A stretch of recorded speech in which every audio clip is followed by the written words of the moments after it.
Spencer, it is that time. It is that most important of moments. That's right. It's time to get into the nits and grits of this game. Ohio State and Michigan in Ann Arbor on Sunday. And I'll be honest with you, my Michigan panic meter is set aside here. Okay. In this game, this is as concerned as I've gone into an Ohio State Michigan matchup in recent years from the Ohio State side. Right? Like I will give Michigan a hell of a lot of credit. They have, I think, what they've done with their roster the last couple of years. I've gone in saying, okay, this isn't a pushover. This isn't an easy win.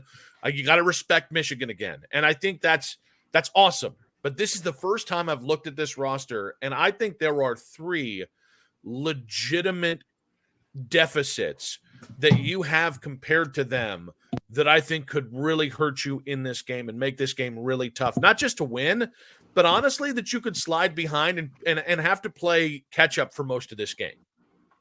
Well, I think that's the biggest thing they have to avoid. I mean, we've talked a lot about the falling behind, not falling behind, but just the slow starts rather in first halves and first quarters of games for Ohio State.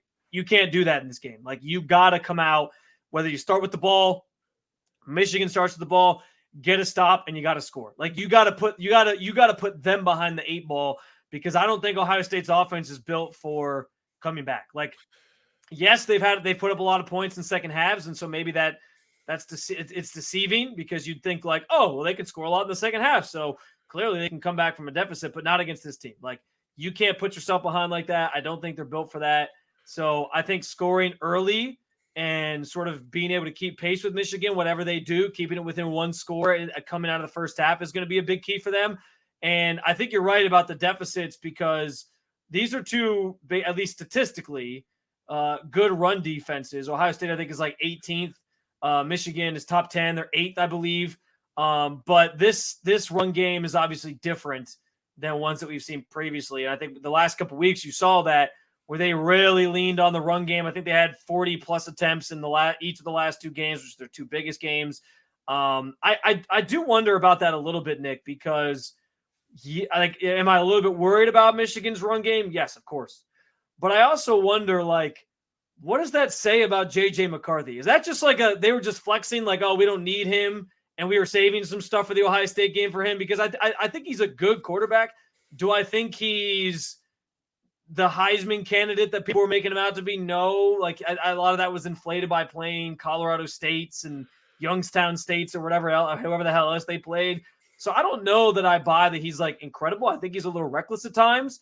And the fact that he hasn't necessarily thrown the ball a lot or been counted on to be put in tight spots a lot, that makes me feel a little bit better on the Ohio State side of things, that if Ohio State can keep this game close and it's up to him to make a play, that maybe Ohio State's defense can get one on. So I want to get to JJ in just 1 second here, but I think I said a lot there. I'm sorry. No worries. No worries. I think there's a perfect stat that encapsulates why you can't start slow against Michigan. Michigan has the 8th most points scored in the first half in all of college football this year, at 21 points per game in the first half. Mm-hmm. In the first quarter, they're scoring 12 points per game. So more than half of their first half production is coming in the first quarter. That is 9th in college football, whereas Ohio State is averaging 6 points per game. That's half of what Michigan's averaging in the first quarter alone. And those numbers, by the way, are actually, and that's 56th in the country in first quarter scoring if you're Ohio State. And the reason why I throw a bunch of numbers at you is those numbers are inflated by the Michigan State win. So I just think this is one of those games where you really have to attack and be aggressive. And I think this is honestly like, This feeds back into Kyle McCord and Ryan Day and this Ouroboros effect of who's holding whom back, and Ryan Day's lack of like, this is who I am as a coach. And I think maybe that's why Michigan's been able to steal. I don't want to steal. No, they won the last two games, is because Jim Harbaugh has a definitive identity, right? They run the ball 56% of the time with a guy in J.J. McCarthy who absolutely could have been the Heisman finalist this year. Right. And they just kind of pulled back. And I think there's some reasons for that. And we can talk to that in a minute. But like, I think Jim Harbaugh knows exactly who he is as a coach, exactly what he wants out of his team. And I think Ryan Day kind of gets lost in the wheel of possibilities because his team is so talented, He can try and find a million ways to win. That's not you this year. This year, you better damn well know who you are in this game and what you're going to do against Michigan, because if you don't, that's how all of a sudden they can get out to a 14-0 lead in the first quarter alone. And all of a sudden you have to say, well, sorry, Travion, we want to go to you, but Ryan's going to do what every young offensive-minded coach does in that scenario, which is we're going to try and throw the ball 50 times, which is the situation you can't find yourself in this game because of your offensive line, because of their ability to generate pressure and their defensive line, and because I think it's an easier game if you can take Travion Henderson out of the equation here and you put it on Ibuka, Stover, Carnell Tate, Maserati Marv. I think that's what you want if you're Michigan. You want Ohio State to feel the need to throw the ball as much as possible, because I just think, listen, it's simple math. It's easier to have to worry about just all the great receiving options you have and be able to forget a little bit about Travion Henderson. So I really think you have to start fast. You have to score first if you're Ohio State. And if they score first, you better damn well match it in that first quarter. Yeah. I think what's interesting too about this matchup, and it's almost reminiscent of, we spent a lot of time here in Cleveland talking about this Browns-Steelers matchup that played out this past weekend. I think it's a similar sort of outlook. Like, going into that game, we all said the Browns had to play this, they had to beat the Steelers at their own game. And I think the same thing applies here. Like, I think the key in this game for both teams, the idea, the path to winning for both these teams is truly get your run game going and rely on your defense to get stops when you need it. And I think that's kind of how this season has played out for both these teams anyway. I mean, we saw that last week with Michigan. Their defense got the turnovers and the stops that it needed. Their run game was the star. I think when Ohio State has Travion Henderson doing what he's been doing the last couple of weeks, he looked really, really good last week against Minnesota. Like, he's fully healthy. Like, he can be an absolute threat. He's a Heisman candidate, I think, in his own right, if he plays and stays healthy and he's out there on the field. So I think the philosophy to winning is very, very similar for these two teams, and it's forced the quarterback to make the plays. Like, I think J.J. McCarthy's better than Kyle McCord, but I do think Ohio State's going to probably try to do the same thing. Like, okay, let's slow down their run game and make J.J. McCarthy, who hasn't really been tested much this season, be the guy to beat us. And I think Michigan's probably thinking the same thing.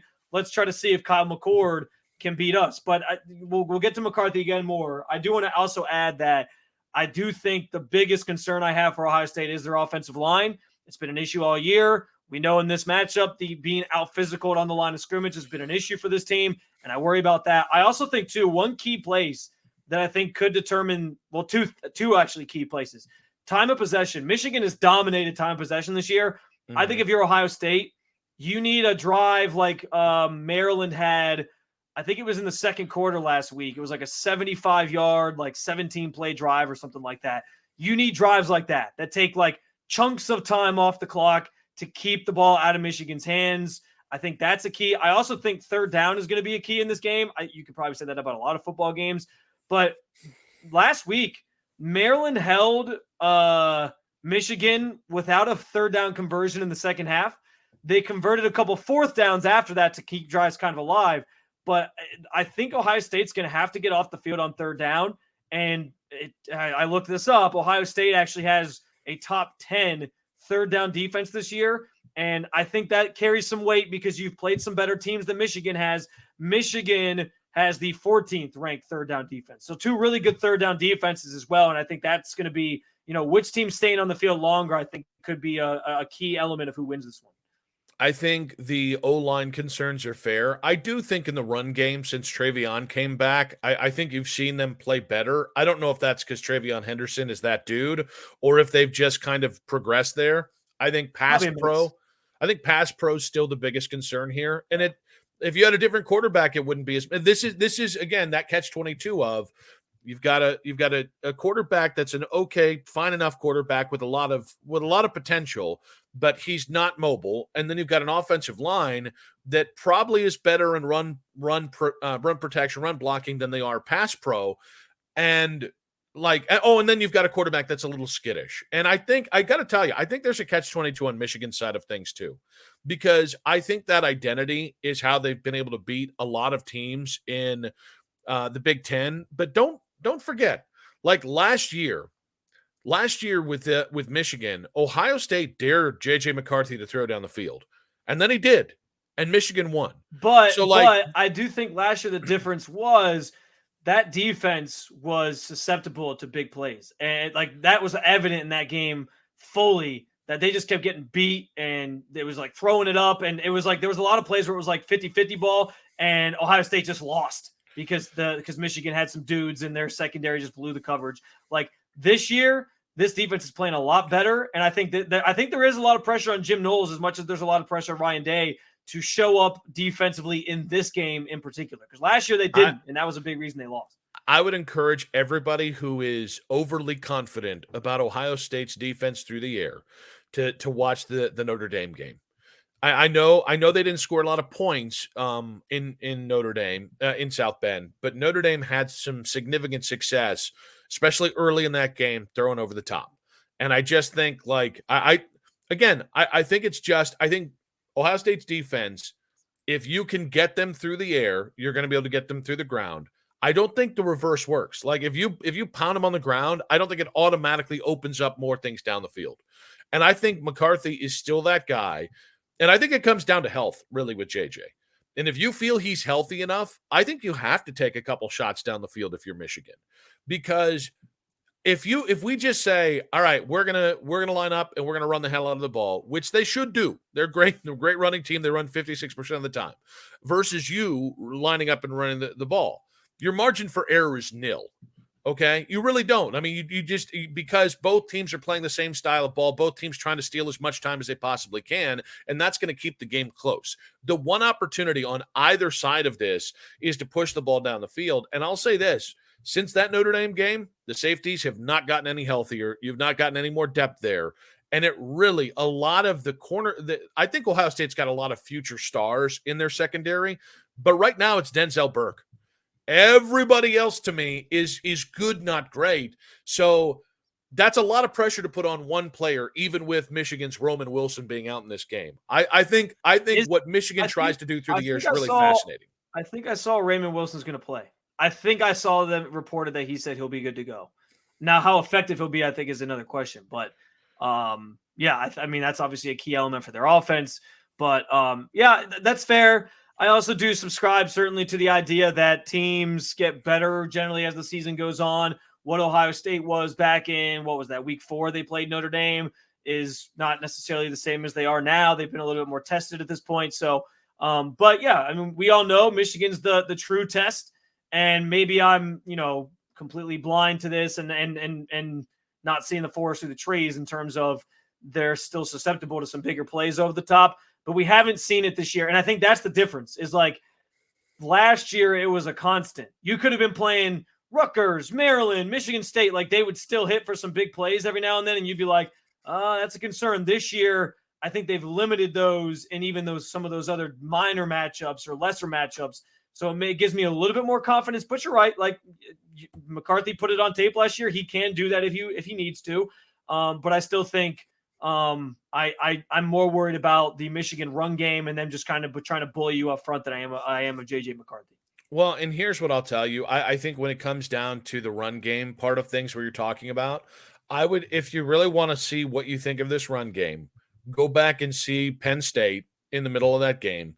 Go back and see Rutgers early in that game where Monangai just was really able to carve you up. I do think like there were points where you struggled with teams who had a specific Big Ten physical style on the ground. And Michigan is the mother of all those teams. And so I think here's the thing. James Franklin does not know who he is. So he is likely to go away from the run, which he did. I mean, that was the dumbest thing you could have done in a very close game. And the second that Ohio State started scoring, James Franklin kind of panicked. Even Greg Schiano. I mean, I think he kept trying to run and Ohio State just kind of toughened up against it.